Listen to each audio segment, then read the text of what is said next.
السلام علیکم ویورز، امید کرتی ہوں آپ سب ٹھیک ہوں گے، سب اپنے اپنے گھروں میں خوش ہوں گے۔ جی تو ہم نے حدیث کا سلسلہ شروع کیا تھا۔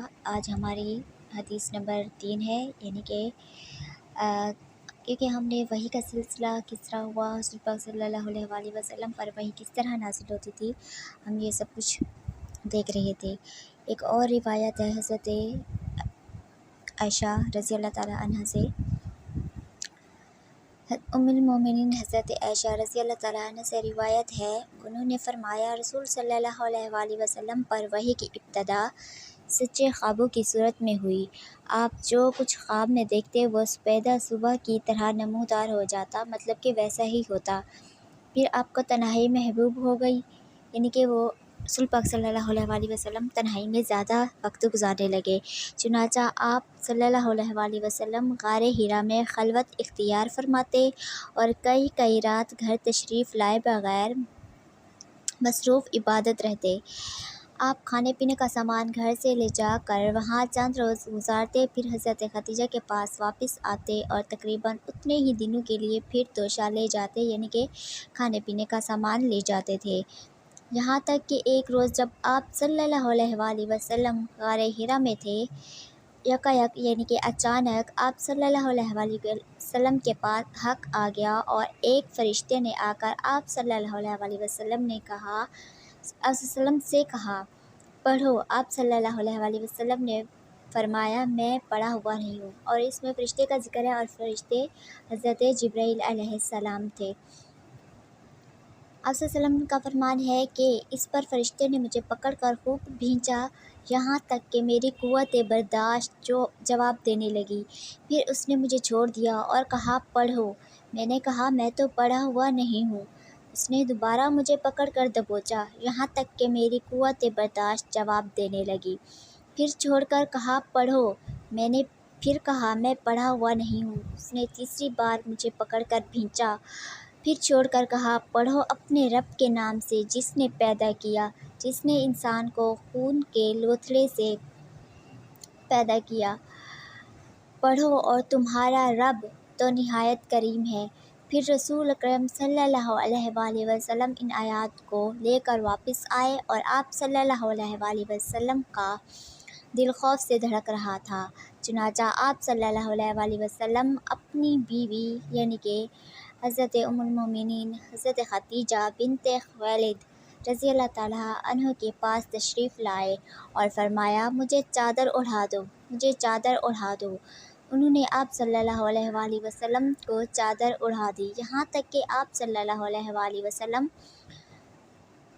خوف سے زندگی کی کیفیت دور ہو گئی۔ پھر آپ صلی اللہ علیہ وآلہ وسلم نے حضرت خدیجہ کو واقعے کی اطلاع دیتے ہوئے فرمایا مجھے اپنی جان کا ڈر ہے۔ حضرت خدیجہ رضی اللہ تعالیٰ عنہ نے کہا قطعاً نہیں، اللہ کی قسم، اللہ تعالیٰ آپ صلی اللہ علیہ وآلہ وسلم کو کبھی رنجیدہ نہیں کریں گے۔ آپ صلی اللہ علیہ وآلہ وسلم صلہ رحمی کرتے ہیں، درماندوں کا بوجھ اٹھاتے ہیں، فقیروں محتاجوں کو کما کر دیتے ہیں، مہمانوں کی میزبانی کرتے ہیں، اور حق کے سلسلے میں پیش آنے والے مصائب میں مدد کرتے ہیں۔ پھر حضرت خدیجہ رضی اللہ تعالیٰ عنہ رسول صلی اللہ علیہ وآلہ وسلم کو ساتھ لے کر اپنے چچا زاد بھائی برقہ بن نوفل بن سعد بن عبدالعزیز کے پاس آئیں۔ برقہ دور جہالت میں عیسائی ہو گئے تھے اور عبرانی زبان میں لکھنا جانتے تھے، چنانچہ عبرانی زبان میں حسب توفیق الہی انجیل لکھتے تھے۔ انجیل بھی قرآن پاک کی طرح اللہ تعالیٰ کی آسمانی کتابوں میں سے ایک ہے۔ اس وقت بہت بوڑھے اور نابینا ہو چکے تھے۔ ان سے حضرت خدیجہ رضی اللہ تعالیٰ عنہ نے کہا بھائی جان اپنے بھتیجے کی بات سنیں۔ برقہ نے پوچھا بھتیجے کیا دیکھتے ہو؟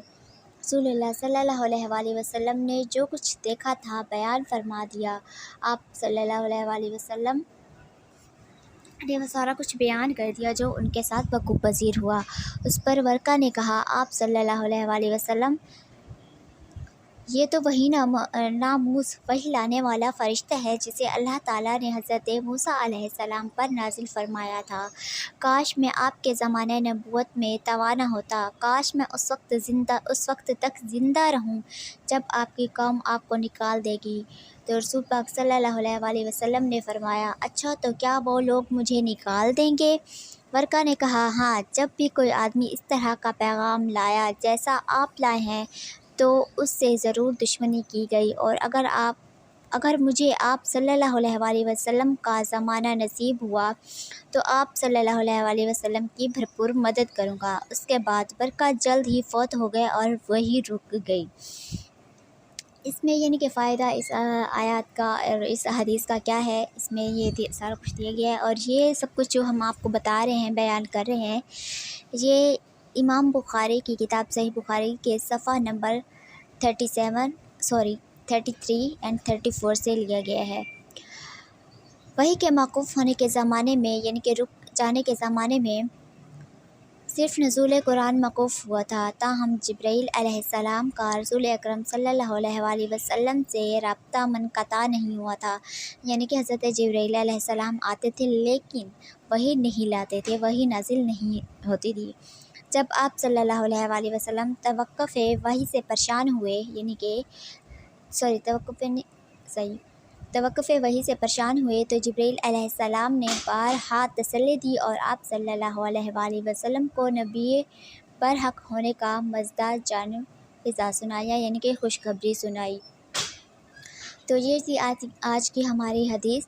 امید کرتی ہوں اگر آپ کو اچھی لگے تو اپنے دوستوں کے ساتھ شیئر کیجیے گا، چینل کو سبسکرائب کیجیے گا اور کمنٹ کرنا مت بھولیے گا۔ اس میں ہم آپ کو حدیث کی جتنی بھی جلدیں ہیں ان کے مطابق تمام احادیث آپ تک پہنچائیں گے اور ساری حرف بحرف صحیح ہوں گی۔ Thanks for watching video. اللہ حافظ۔